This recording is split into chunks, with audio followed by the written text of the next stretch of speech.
नमो भगवते वासुदेवाय नमः।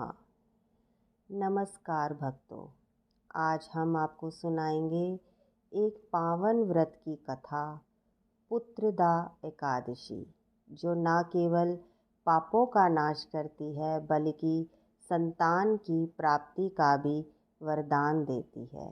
जय श्री विष्णु। हिंदू धर्म में एकादशी का व्रत अत्यंत पुण्यदायी माना गया है। वर्ष में 24 एकादशियां आती हैं और इनमें पुत्रदा एकादशी का विशेष स्थान है। पुत्रदा एकादशी साल में 2 बार आती है, श्रावण शुक्ल पक्ष में और पौष शुक्ल पक्ष में। ये व्रत उन दंपतियों के लिए अचूक उपाय है जो संतान सुख की प्राप्ति की इच्छा रखते हैं। इस दिन भगवान विष्णु की पूजा करने से व्रती को संतान का आशीर्वाद मिलता है, साथ ही जन्म जन्मांतर के पाप भी के व्रत के समान दूसरा कोई व्रत नहीं है। इसके पुण्य से मनुष्य तपस्वी, विद्वान और लक्ष्मीवान होता है। इसकी एक कथा मैं और कहता हूँ, तुम ध्यान पूर्वक सुनो। भद्रावती नामक नगरी में सुकेतुमान नाम का एक राजा राज्य करता था। उसके कोई पुत्र नहीं था। उसकी स्त्री का नाम शेवैया था। वह निपुत्री होने के कारण सदैव चिंतित रहा करती थी।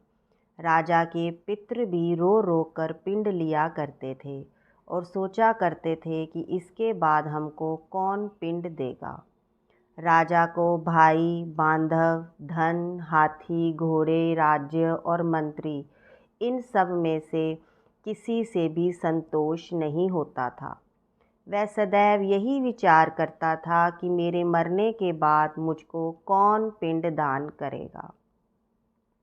बिना पुत्र के पितरों और देवताओं का ऋण मैं कैसे चुका सकूंगा। जिस घर में पुत्र ना हो उस घर में सदैव अंधेरा ही रहता है। इसीलिए पुत्र उत्पत्ति के लिए प्रयत्न करना चाहिए। जिस मनुष्य ने पुत्र का मुख देखा है वह धन्य है। उसको इस लोक में यश और परलोक में शांति मिलती है, अर्थात उसके दोनों लोक सुधर जाते हैं। पूर्व जन्म के कर्म से ही इस जन्म में पुत्र, धन आदि प्राप्त होते हैं। राजा इसी प्रकार रात दिन चिंता में लगा रहता था।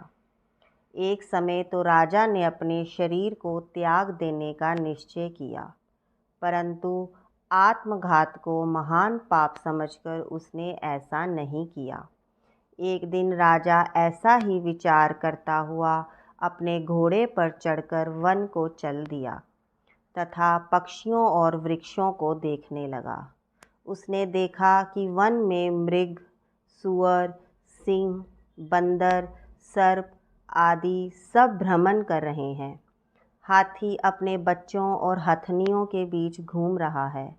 इस वन में कहीं तो गीदड़ अपने कर्कश स्वर में बोल रहे हैं, कहीं उल्लू ध्वनि कर रहे हैं।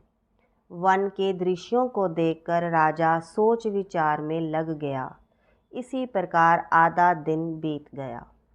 वह सोचने लगा कि मैंने कई यज्ञ किए, ब्राह्मणों को स्वादिष्ट भोजन से तृप्त किया, फिर भी मुझको दुख प्राप्त हुआ। क्यों? राजा प्यास के मारे अत्यंत दुखी हो गया और पानी की तलाश में इधर उधर फिरने लगा। थोड़ी दूरी पर राजा ने एक सरोवर देखा। उस सरोवर में कमल खिले थे तथा सारस, हंस, मगरमच्छ आदि विहार कर रहे थे। उस सरोवर के चारों तरफ मुनियों के आश्रम बने हुए थे। उसी समय राजा के दाहिने अंग फड़कने लगे। राजा शुभ शकुन समझकर घोड़े से उतरकर मुनियों को दंडवत प्रणाम करके बैठ गया। राजा को देख कर मुनियों ने कहा, हे राजन, हम तुमसे अत्यंत प्रसन्न हैं, तुम्हारी क्या इच्छा है सो कहो। राजा ने पूछा, महाराज आप कौन हैं और किस लिए यहाँ आए हैं, कृपया करके बताइए। मुनि कहने लगे कि हे राजन, आज संतान देने वाली पुत्रदा एकादशी है। हम लोग विश्व देव हैं और इस सरोवर में स्नान करने के लिए आए हैं। ये सुनकर राजा कहने लगा कि महाराज, मेरे भी कोई संतान यही है। यदि आप मुझ पर प्रसन्न हैं तो एक पुत्र का वरदान दीजिए। मुनि बोले, हे राजन, आज पुत्रदा एकादशी है, आप अवश्य ही इसका व्रत करें। भगवान की कृपा से अवश्य ही आपको पुत्र की प्राप्ति हो।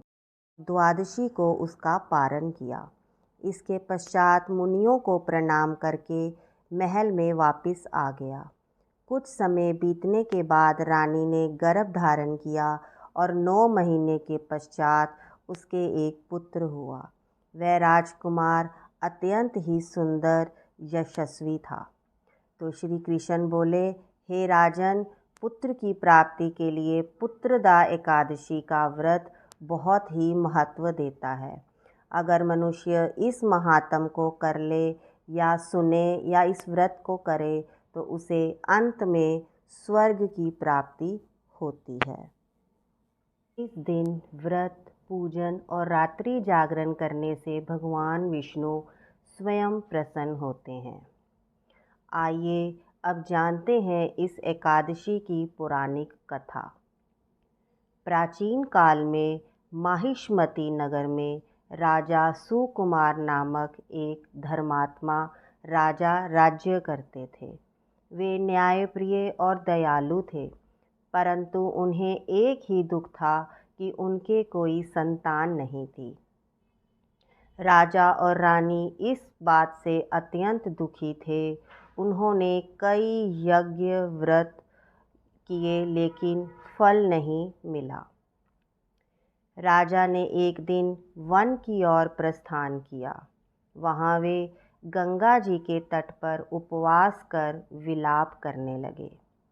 वहाँ श्री नारद मुनि तथा अन्य ऋषियों का आगमन हुआ।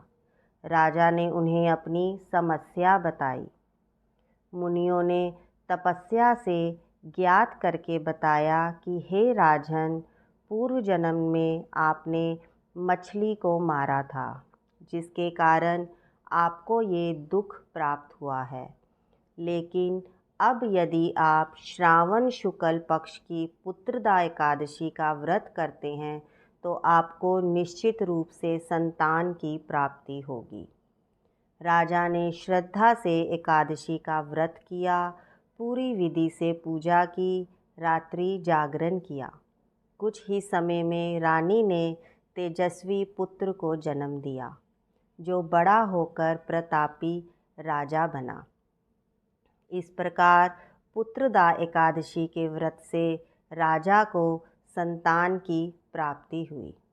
इस दिन व्रती को सुबह ब्रह्म मुहूर्त में उठकर स्नान करना चाहिए और मैं भगवान विष्णु को प्रसन्न करने के लिए पुत्रदा एकादशी का व्रत करता हूँ, ऐसा संकल्प करना चाहिए।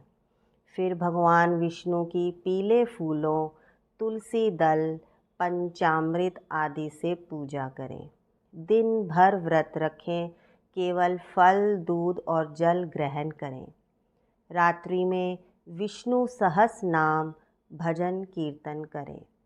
अगले दिन द्वादशी को ब्राह्मणों को दान देकर व्रत का पारण करें। जो भी भक्त इस व्रत को श्रद्धा और विधि पूर्वक करता है, उसे न केवल संतान सुख की प्राप्ति होती है, बल्कि जीवन में सुख, शांति और मोक्ष का भी मार्ग प्रशस्त होता है। आपको ये कथा कैसे लगी, हमें ज़रूर बताएं।